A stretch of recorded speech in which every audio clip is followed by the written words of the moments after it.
Halo, apa kabar semuanya? Semoga dalam keadaan baik dan sehat. Bertemu kembali dengan saya, Vian Lukas. Di video kali ini kita akan belajar dan akan membahas tentang prediksi tes wawasan kebangsaan atau TWK untuk penerimaan CPNS tahun 2021. Selamat mengikuti, semoga sukses.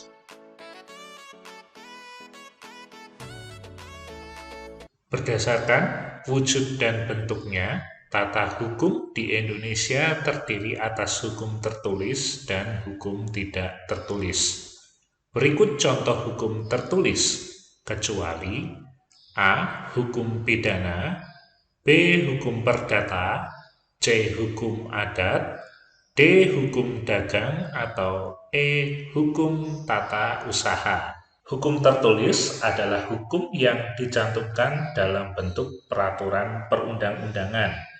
Hukum tertulis ini dapat dibedakan menjadi dua macam, yaitu hukum tertulis yang dikodifikasikan, seperti hukum pidana, hukum perdata, hukum dagang, hukum tata usaha negara, dan hukum tertulis yang tidak bisa dikodifikasikan, seperti undang-undang, peraturan pemerintah, dan keputusan presiden atau Kepres.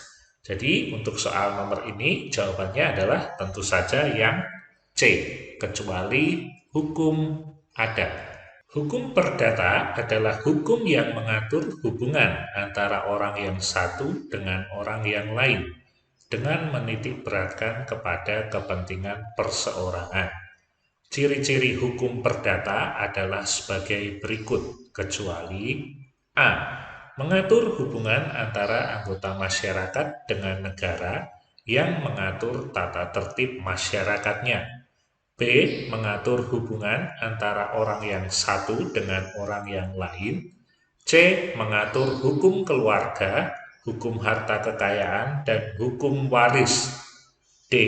Korban berlaku sebagai penggugat, atau E. Tersangka berlaku sebagai tergugat. Ciri-ciri dari hukum perdata adalah sebagai berikut. Yang pertama, mengatur hubungan antara orang yang satu dengan orang yang lain. Jadi jawaban B merupakan ciri dari hukum perdata. Ciri yang kedua dari hukum perdata adalah mengatur hukum keluarga, hukum harta kekayaan, dan hukum waris. Jadi untuk jawaban C juga merupakan jawaban yang tepat. Berikutnya, ciri dari hukum perdata adalah proses pengadilan didasarkan pada pengaduan dari pihak yang merasa dirugikan atau korban. Jadi jawaban D juga merupakan ciri dari hukum perdata. Lalu kemudian ciri hukum perdata yang lain adalah tersangka berlaku sebagai tergugat. Berarti jawaban E juga benar. Untuk soal ini, kecuali jawaban yang tepat adalah jawaban A. Ciri dari hukum perdata adalah sebagai berikut, kecuali A. Mengatur hubungan antara anggota masyarakat dengan negara yang mengatur tata tertib masyarakatnya. Sumber hukum di Indonesia dibagi menjadi dua, yaitu hukum material dan hukum formal. Berikut yang termasuk hukum formal, kecuali A. Undang-undang, B. Kebiasaan, C. Keputusan hakim, D. Traktat, E. Pancasila. Sumber hukum formal adalah tempat di mana dapat ditemukan aturan-aturan dan ketentuan-ketentuan mengenai hukum tertentu. Berikut ini yang termasuk sumber hukum formal, yaitu undang-undang. Berarti jawaban A merupakan jawaban yang benar. Lalu ada kebiasaan, berarti jawaban B juga benar. Lalu keputusan hakim itu juga termasuk hukum formal. Begitu juga dengan traktat, termasuk sumber hukum formal. Jadi untuk soal ini, berikut yang termasuk hukum formal kecuali E, yaitu Pancasila. Masalah-masalah yang menjadi jangkauan pengadilan tata usaha negara adalah sebagai berikut, kecuali A. Bidang ekonomi, B. Bidang politik, C. Bidang sosial, D. Bidang hak asasi manusia, atau E. Bidang umum. Masalah-masalah yang menjadi jangkauan pengadilan tata usaha negara adalah sebagai berikut. Yang pertama adalah bidang ekonomi. Bidang ekonomi yaitu permohonan yang dikaitkan dengan perpajakan, hak merek, atau agraria. Lalu ada di bidang sosial, yaitu permohonan terhadap keputusan administrasi tentang penolakan permohonan suatu izin. Lalu ada bidang hak asasi manusia, yaitu permohonan yang berkaitan dengan pencabutan hak milik seseorang, serta penangkapan dan penahanan yang tidak sesuai dengan prosedur hukum. Lalu ada bidang umum, yaitu permohonan yang berhubungan dengan status atau kedudukan seseorang, seperti bidang kepegawaian dan lain-lain. Jadi, hukum pengadilan tata usaha negara adalah sebagai berikut, kecuali bidang politik. Jadi, untuk soal ini jawabannya adalah yang B. Kekuasaan tidak berasal dari kekuasaan lain yang lebih tinggi adalah pengertian dari sifat kedaulatan A. Asli, B. Abadi, C. Tunggal, D. Tidak terbatas, E. Terbatas. Sifat kedaulatan menurut Jean Bodin adalah sebagai berikut. Yang pertama adalah asli. Artinya kekuasaan tidak berasal dari kekuasaan lain yang lebih tinggi. Kemudian ada abadi, yaitu kekuasaan itu tetap ada selama negara itu berdiri, meskipun pemegang kedaulatannya berganti-ganti. Kemudian tunggal, yaitu kekuasaan merupakan satu-satunya kekuasaan tertinggi dalam negara yang tidak diserahkan atau dibagi-bagi kepada badan lain. Kemudian tidak terbatas, yaitu kekuasaan itu tidak dapat dibatasi oleh kekuasaan lain. Jadi untuk soal ini jawabannya adalah yang A, asli. Kekuasaan tidak berasal dari kekuasaan lain yang lebih tinggi. Berikut ini adalah isi dari Dekret Presiden tanggal 5 Juli tahun 1959, kecuali A. Pembubaran konstituante, B. Akan dibentuk MPRS dalam waktu singkat, C. Akan dibentuk DPAS dalam waktu singkat, D. Berlakunya kembali Undang-Undang Dasar 1945 dan tidak berlakunya UUDS tahun 1950. E. Pemilihan Presiden dan Wakil Presiden.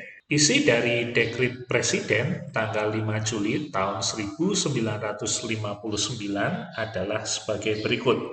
Yang pertama adalah pembubaran konstituante. A merupakan jawaban yang benar. Kemudian isi Dekret Presiden yang kedua adalah berlakunya kembali UUD 1945 dan tidak berlakunya kembali UUDS tahun 1950. Berarti jawaban D juga jawaban yang tepat. Kemudian isi Dekret Presiden berikutnya adalah akan segera dibentuk MPRS dan DPAS dalam waktu yang singkat. Jadi jawaban yang B dan C juga benar. Berarti jawaban dari soal ini kecuali yaitu E, pemilihan presiden dan wakil presiden. Asas dalam negara hukum yang mengutamakan landasan peraturan perundang-undangan, kepatutan, dan keadilan dalam setiap kebijakan penyelenggaraan negara disebut asas. A. Akuntabilitas, B. Profesionalitas, C. Proporsionalitas, D. Kepastian hukum, E. Tertib penyelenggaraan negara. Asas kepastian hukum merupakan asas dalam negara hukum yang mengutamakan landasan peraturan perundang-undangan, kepatuhan, dan keadilan dalam setiap kebijakan penyelenggaraan negara. Maksud asas ini adalah menghendaki dihormatinya hak yang telah diperoleh seseorang berdasarkan suatu keputusan badan atau pejabat administrasi negara. Jadi jawaban untuk soal ini adalah sangat jelas sekali, yaitu D. Asas kepastian hukum. Berdasarkan Undang-Undang Nomor 48 Tahun 2009 tentang kekuasaan kehakiman, dijelaskan bahwa pengawasan dalam lembaga peradilan dilakukan oleh dua lembaga. Pengawasan secara internal dilakukan oleh A. Menteri Hukum dan HAM, B. Mahkamah Konstitusi, C. Komisi Yudisial, D. Presiden, atau E. Mahkamah Agung. Sebagaimana maksud dari Undang-Undang Nomor 48 Tahun 2009 tentang kekuasaan kehakiman dan Undang-Undang Nomor 3 Tahun 2009 tentang Mahkamah Agung. Hal yang sama pun kemudian kewenangan pengawasan perilaku hakim dilaksanakan oleh sebuah lembaga yang mandiri dan sederajat, yang pengaturannya dinyatakan dalam Undang-Undang Nomor 22 Tahun 2004 tentang Komisi Yudisial. Jadi untuk soal ini jawabannya adalah yang E, Mahkamah Agung. Proses pengadilan didasarkan pada pengaduan dari pihak yang merasa dirugikan atau korban, merupakan ciri-ciri dari hukum: A. Pidana, B. Publik, C. Perdata, D. Jurisprudensi, E. Traktat. Hukum perdata adalah hukum yang mengatur hubungan antara orang yang satu dengan orang lain dengan menitikberatkan pada kepentingan perseorangan. Hukum perdata sudah pasti merupakan hukum privat. Ciri-ciri hukum perdata antara lain mengatur hubungan antara orang yang satu dengan orang lain. Proses peradilan atau pengadilan berdasarkan pada pengaduan dari pihak yang dirugikan. Dan ciri yang ketiga dari hukum perdata adalah korban berlaku sebagai penggugat. Jadi jawaban untuk soal ini adalah yang C, yaitu hukum perdata. Soal terakhir atau soal nomor 10 dalam video ini. Hal penting yang perlu diperhatikan dalam pelaksanaan otonomi daerah adalah A. Optimalisasi pemanfaatan kekayaan daerah, B. Pelestarian nilai-nilai tradisional daerah, C. Perencanaan terpadu pembangunan di daerah, D. Kukuhnya persatuan dan kesatuan bangsa, atau E. Kebebasan dalam memerintah. Dalam NKRI terdapat pemerintah daerah yang diatur dalam Undang-Undang Dasar Negara Republik Indonesia tahun 1945. Pencantuman tentang pemerintah daerah dalam Undang-Undang Dasar tersebut dilatar belakangi oleh kehendak untuk menampung semangat otonomi daerah dalam memperjuangkan kesejahteraan masyarakat daerah. Otonomi daerah adalah solusi terbaik untuk menjaga persatuan dan kesatuan Indonesia. Jadi, jawaban dari soal ini adalah D. Kukuhnya persatuan dan kesatuan bangsa yang perlu diperhatikan dalam pelaksanaan otonomi daerah. Demikian video pembahasan untuk soal tes wawasan kebangsaan. Terima kasih sudah mengikuti video ini dari awal sampai akhir. Semoga bermanfaat dan semua yang menyaksikan video ini bisa lolos dalam penerimaan tes CPNS tahun 2021. Terima kasih, jangan lupa subscribe. Kita bertemu lagi di video berikutnya. Terima kasih.